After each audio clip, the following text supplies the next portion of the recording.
आणि मग अशा प्रकारे 37 वर्षाचा कालावधी आणि म्हणून फलटण नगरीमध्ये येत असताना जेव्हा जेव्हा आम्हाला स्थानवंदन होते, आमच्या स्थानाच्या ठिकाणी जो वस्तू संबंधाने शक्तीचा निक्षेप असतो तो निश्चितच कृपा आणि माया या दोन शक्ती तिथे आहेत. मग इथेच आहेत का?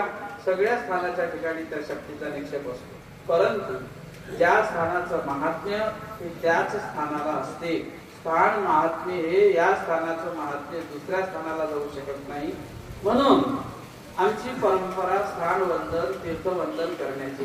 कारण श्री गोविंद प्रभू बाबांना आमच्या आचार्यांना निरवलं, सांगितलं की तुम्हा आता गोविंद गती. स्वामी श्री चक्रधर महाराज जेव्हा उत्तरापंथीकडे प्रयाण करतात त्यावेळेला गोविंद प्रभूच्या ठिकाणी त्यांना जाण्याचं सांगितलं, कारण अवताराचं सानिध्य हे श्रेष्ठ आहे.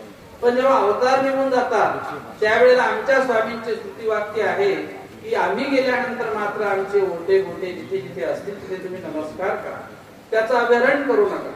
मा येसने देमती, एखादा ज्ञानी असेल त्या ज्ञानियांचं अवहेलन करू नका. जसं पंचाळेश्वरला ज्या वेळेला श्री नागदेवाचार्य गंगाईसाला सोडवण्यासाठी जातात तिच्या त्यांच्या गावाला पुरी पांढरीला, आणि वापस येताना पंचाळेश्वर नमस्कारत नाही, देवतीला साष्टी पिंपळगावला भेटत नाही, त्यावेळेला स्वामी शिक्षा पण करतात की पंचाळेश्वरासारखे महातीर्थ तिथून अजूनही श्री दत्तात्रय त्या ठिकाणी येतात, भोजन स्वीकारतात, ते स्थान डावललं. देमती सारखी बोधवंत बाई तुम्ही तिला डावलणे केलं. आणि म्हणून अशा प्रकारे स्थान मात्र पहावे आणि भिक्षुक मात्र भेटावे. मात्र भिक्षुक जरी असेल, मात्र म्हणजेच काही वेधाने अनुसरलेले असतात, जेची गती शय्यसी तेची शूद्रीशी, अशा प्रकारे तो सामान्य जरी असेल तर ईश्वरीचा म्हणजे तयाशी लहान म्हणून कैसा, अशा प्रकारे ईश्वरीचा तो आहे. महादाईचा जसं त्या लहान मुलाला कडेवर घेते आणि त्याचे आलिंगन देते आणि त्याला त्या ठिकाणी कुरवाळते प्रेमाने, म्हणजे त्याच्या मुखात श्री चक्रधराचा शब्द निघालेला आहे. असा जो देवाचा आहे, देव दुर्लभ आहे आणि देवाला आठविणारा तोही दुर्लभ आहे.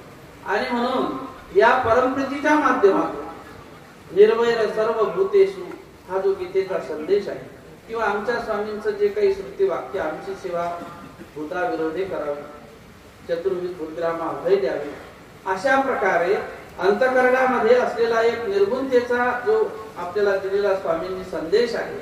आणि म्हणून अवतारित्वाचा जो मेन मुख्य उद्देश असतो की त्यामधून जीवाच्या उद्धरणासाठी, जे जीवाला उद्धरण करण्यासाठी जे तत्व असतात आणि त्या तत्वातून आपलं जीवनाचं जे मूल्य आहे ते समाजापर्यंत पोहोचविण्यासाठी साक्षात परमेश्वर